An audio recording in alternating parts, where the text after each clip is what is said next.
Parliament ఎన్నికల్లో భాగంగా Nizamabad parliament Congress party అభ్యర్థి జీవన్ రెడ్డి ఉపాధి హామీ కూలీల వద్దకు వెళ్లి కాంగ్రెస్ పార్టీకి ఓటు వేసి తనకు గెలిపించాలని కోరుతున్న సమయంలో ఒక మహిళ నాకు ఇల్లు లేదని పెన్షన్ కూడా రావటం లేదని తెలియపరచడంతో జీవన్ రెడ్డి మహిళ చెంపపై చెయ్యి వేసి ఎన్నికల తర్వాత కోరిన పనులన్నీ చేసి పెడతా అమ్మా అని కాంగ్రెస్ పార్టీకి ఓటు వేయండి అని చెప్పారు.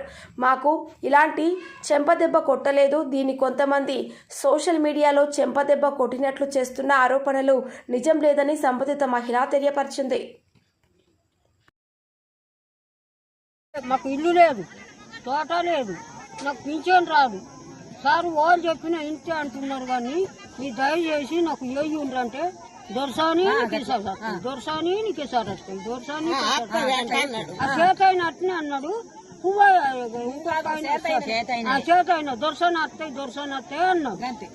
అన్నారు అన్నట్టు నేను అన్నా చేతికి అమ్మ అంట గిట్ట చూపి కొట్టినట్టు పెట్టి నన్ను బదనం చేసినట్టు కదా.